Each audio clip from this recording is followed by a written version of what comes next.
ඉරුවාරාදය එහෙමත් නැත්තම් මිග්‍රේන් සදහටම තිත තියමුද? ඉතින් වීඩියෝ එක අවසානතෙක් බලන්න.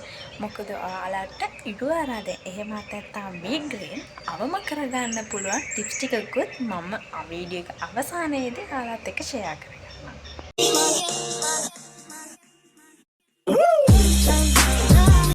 Hi, welcome to Keshara, Lahiru and the Cats family.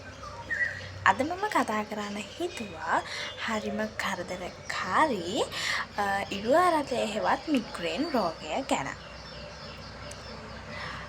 ඉතින් මුල්ම ලක්ෂණ ටික අපි බලමු. හිසරදය. සාමාන්‍ය පුද්ගලයෙක්ට හිසරදය දවසේ ඕනෑම වෙලාවක ඇතිවිය හැකි. නමුත් එය පැන්ඩෝල් පෙත්තක් හෝ එහෙමත් නැත්තම් කිසියම් වාම් වර්ගයක් නල්ල දෙපැත්තේ ආලේප කිරීමෙන් විනාඩි 10කින් 15කින් වගේ එම හිසරදය නැති වී යනවා. නමුත් මිග්‍රේන් හෙවත් ඉරුවාරතය කියන රෝගයට හැදෙන හිසරදය නැති වෙන්නේ නැහැ. මේ දවසේ ඕනෑම වෙලාවක ඇතිවිය හැකි නමුත් මෙය දවස් 3-4ක් වුණත් ටිකටම මෙම හිසරදය ඇතිවිය හැකියි. ඒ වගේම මේ හිසරදය සෑදීමෙන් වමනය ඔක්කාරය වැනි රෝග ලක්ෂණත් මතුවිය හැකිය. දෙවැනි රෝග ලක්ෂණය ආහාර පාන පිළිබඳව.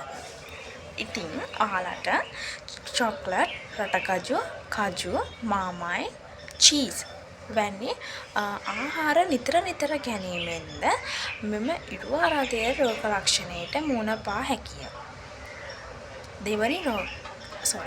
තුන්වෙනි රෝග ලක්ෂණය. දුම් වැටි මත්ද්‍රව්‍ය භාවිතා කරන කෙනෙක් හෝ නිතර භාවිතා කරන කෙනෙක් ළඟ නිතර ගැවසීමෙන් මෙම රෝග ලක්ෂණයට මුහුණ දිය හැකිය. ඒ වගේම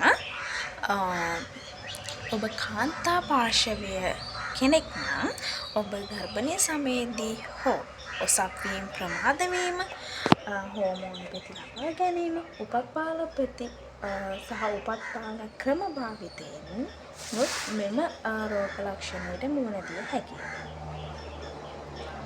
ඒ වගේම ඔබ පිරිමි පාර්ශවයේ කෙනෙක් නම් මම කලින් කිව්වා වගේම දුම් වැටි මත්ද්‍රව්‍ය භාවිතා කරන කෙනෙක් නම් මෙම රෝග ලක්ෂණයට මුහුණ දිය හැකියි.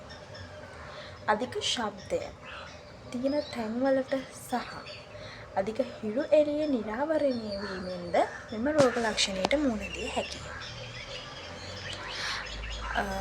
අධික සුවඳ වලින් යුතු පර්ෆියුම්ස් වර්ග, ඒ වගේම මල්වල සුවඳ වැඩි අවස්ථාවකදී වුණත් මෙම රෝග ලක්ෂණය සෑදිය හැකියි.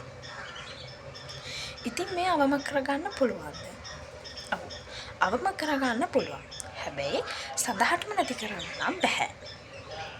ඉතින් මේ වැඩි වුණ පුද්ගලයෙක් නම් ඔබ වහාම වෛද්‍යවරයෙකු වෙත යොමු වී ඖෂධ ලබා ගැනීම කළ යුතුය.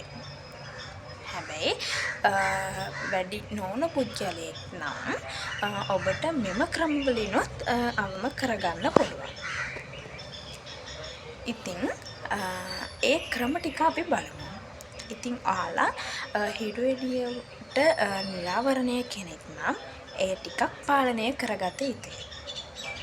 කජු, රටකජු, චොක්ලට්, මාමයි, චීස් වැනි ආහාර නිතර ගන්න කෙනෙක් නම් එයත් අවම කරගත යුතුයි.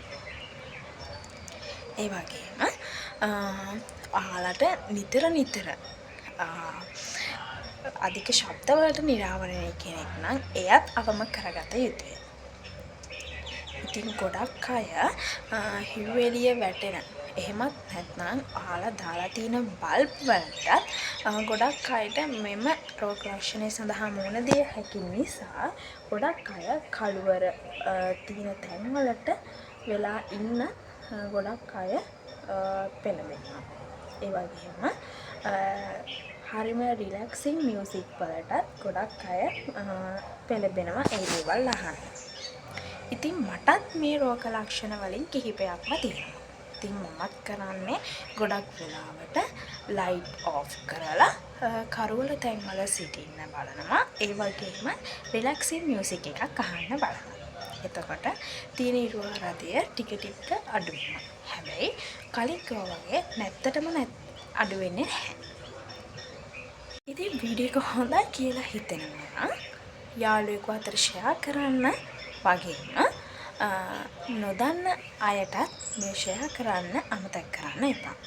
ඒ වගේම මම කිව්ව රෝග ලක්ෂණ වලට අමතරව වෙනත් රෝග ලක්ෂණ ඔයාලටත් තියෙනවා නම් මට වගේම නොදන්න කෙනෙක්ටත් දැනගන්න පහලින් කමෙන්ට් කරගෙන යන්න. ඉතින් සබ්ස්ක්‍රයිබ් කරන්න වගේම බෙල් අයිකන් එකත් ක්ලික් කරන්න අමතක කරන්න එපා. අදට මම ගිහින් එන්නම්.